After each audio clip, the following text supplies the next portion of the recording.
আন্তর্জাতিক সন্ত্রাস ও সংঘবদ্ধ অপরাধ মোকাবিলায় যুক্তরাষ্ট্রে প্রথমবারের মতো গঠিত হল homeland security task force HSTF new York. বিশেষ এই টাস্কফোর্সে একসঙ্গে কাজ করবে ফেডারেল অঙ্গরাজ্য ও স্থানীয় আইন প্রয়োগকারী সংস্থাগুলো, যাদের লক্ষ্য ট্রান্সন্যাশনাল সংগঠিত অপরাধ ও সন্ত্রাসী নেটওয়ার্ক সমূলে বিনাশ করা। বুধবার এক সংবাদ সম্মেলনে এই ঘোষণা দেন homeland security investigation HSI New York শাখার বিশেষ এজেন্ট ইনচার্জ রিকি প্যাটেল। তিনি বলেছেন, এটি যুক্তরাষ্ট্রের প্রথম ধরনের টাস্কফোর্স। একীভূত এই কাঠামোর মাধ্যমে আমরা সন্ত্রাস ও সংগঠিত অপরাধ মোকাবিলায় হোল অফ গভর্নমেন্ট পদ্ধতি প্রয়োগ করব। প্যাটেল আরও বলেছেন, এই টাস্কফোর্সের লক্ষ্য হবে যুক্তরাষ্ট্রকে নিরাপদ রাখতে বড় বড় অপরাধের সঙ্গে জড়িত আন্তর্জাতিক অপরাধ চক্রকে চিহ্নিত করে বিচারের আওতায় আনা। তাই এসব অপরাধীকে গ্রেপ্তার করে বিচারের আওতায় নিয়ে আসতে পারলেই মার্কিন যুক্তরাষ্ট্রে অপরাধ প্রবণতা অনেক কমে আসবে।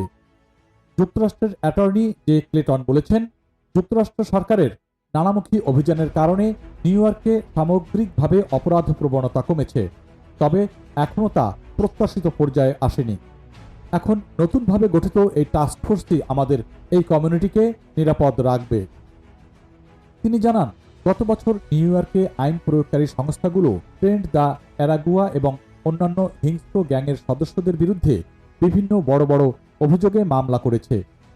আর সেই মামলার পরিপ্রেক্ষিতেই সম্প্রতি ওয়াশিংটন স্কয়ার পার্কে পরিচালিত এক অভিযানে বড় বড় অপরাধে অভিযুক্ত 18 জনকে গ্রেপ্তার করা হয়।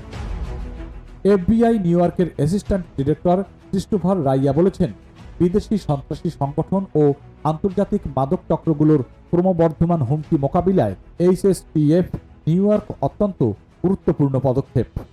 তিনি আরও বলেছেন, গত আগস্টে আমরা মেক্সিকো ভিত্তিক একটি সহিংস মাদক চক্রের 7 জনকে গ্রেপ্তার করেছি, যারা যুক্তরাষ্ট্রে বিভিন্ন অবৈধ জিনিস পাচার সহ নানা অপকর্মের সঙ্গে জড়িত ছিল। যুক্তরাষ্ট্রের দক্ষিণ নিউ ইয়র্ক জেলার অ্যাটর্নি অফিসের এক বিবৃতিতে বলা হয়েছে, HSTF এর মূল লক্ষ্য হবে সেই আন্তর্জাতিক অপরাধ সংগঠনগুলোকে ধ্বংস করা, যেগুলোকে বিদেশি সন্ত্রাসী সংগঠন হিসেবে ঘোষণা দেওয়া হয়েছে। এই টাস্কফোর্সের মাধ্যমে এখন ফেডারেল, স্টেট ও স্থানীয় সংস্থাগুলো তাৎক্ষণিকভাবে গোয়েন্দা তথ্য ভাগাভাগি করতে পারবে এবং সম্মিলিতভাবে অভিযান পরিচালিত করতে পারবে। এ পর্যন্ত যুক্তরাষ্ট্র জুড়ে 3200-র বেশি বিদেশি সন্ত্রাসী, মাদক পাচারকারী ও গ্যাং সদস্যকে গ্রেপ্তার করেছে HSTF এর আওতায়।